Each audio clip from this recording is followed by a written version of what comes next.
Let's take a look now at some of the potential trading opportunities in the European markets as we look out to the height of the summer, as we go into the summer months.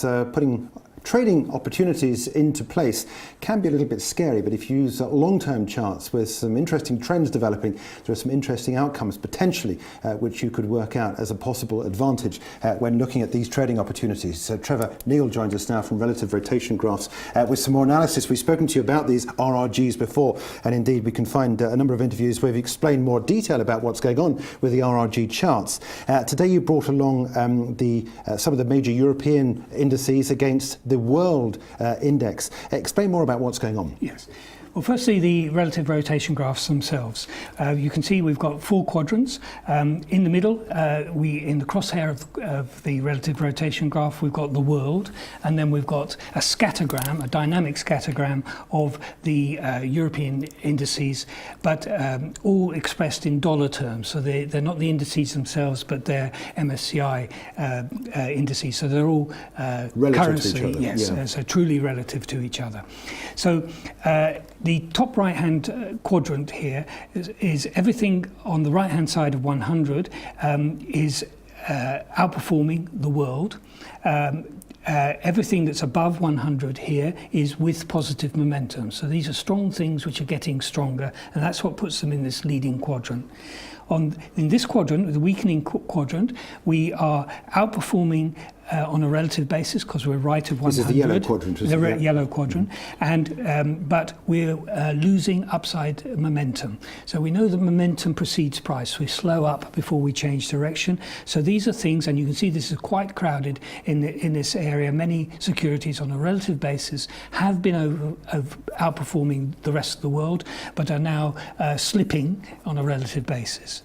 We've got many securities in the bottom left-hand quadrant, and this quadrant is things because they're left of the 100 on a relative basis. This means underperforming the rest of the world, and also with poor positive momentum. And so this is a bad area because these are things which are weak and getting weaker.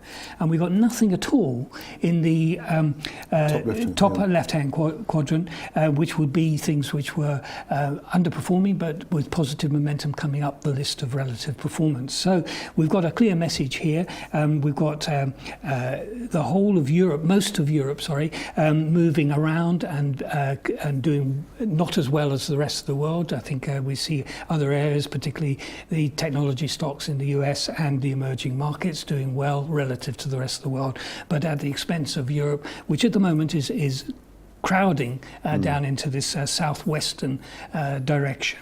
But we've got some exceptions. Let's take a look at those, because I think it's worth pointing out this green quadrant here where you've got Austria and Greece. What do you want to take first? Yes, so we look at Austria first, and we've only got these 2 securities in this quadrant. So from the whole of Europe, we've only got 2 countries which are in the leading quadrant. So looking at Austria first, you can see that Austria has come up strongly in recent months. The RSI, yes, is overbought, but has corrected itself. But what's so interesting from a chart point of view is we've just cleared those 2014 highs. And we've had a retest, and then we're pushing up, and then we've just made a new recent high, and this looks as though now we're headed up to right back to the 2011 high. Without any sort of major headwind? Not too much headwind. I mean, we fell pretty sharply there. I know we went into a precipitous fall after that, yeah. But I think that given the strength of the market and the good position of the RSI, you see how the RSI has corrected its overbought condition and is starting to point up again. Up again means that it's relatively strong on the RSI basis, not on a relative strength basis that we were talking about in the RRGs, but on a RSI basis, the strength is resuming, and so I think we're headed up to test this very important resistance level, and then I think we could burst higher from there. So for the summer, this is potentially one of the great trades in Europe. An area which is tending to lag generally, but there is some bright spots, and there are only 2 of them, and this is likely to be one. And you can see now you've expanded that chart. If we look back to the 2010 high, is it? 2008 this is. In yeah, 2008, yes, but also yes. just Yes. yes, this one, that we could challenge that. If we challenge that, then it's there's very little resistance right back to the 2008 high. The fall was so sharp there, there's very little to stop that run up. So we're at some very important resistance levels. We've got quite a lot of steam behind us, so this looks like it could be good. So look for Austria to be one of the leaders. Yeah. Staying in the green quadrant, and I do want to talk about Greece. Greece comes up in so many discussions for a number of different reasons, some good, some not so good. What have we got here in terms of the chart that you like so much about what's going on? Well, I've been talking about Greece for some time, and here back in, I think it was May, we picked up how Greece story, bearish story from a relative basis was history, really. The long downtrend and underperformance and the weakest of the weak for so long, and yet Greece now came into the passing through the improving quadrant, now into the leading quadrant and furthest to the right, so it is the strongest of the European stocks, and you never thought you'd be saying that. And so, and this is relative. It is relative, but it is on a dollar basis, so it's true. So it is of all the and even compared to the world, because the world is in the middle here, we've got outperformance. It has curved down a little bit here, but it's far to the right, and this is showing a great deal of relative power in it. It's only natural for something that's so far to the right here to ease back a little bit and slow up. That doesn't mean it's all over at all, and I don't think it is.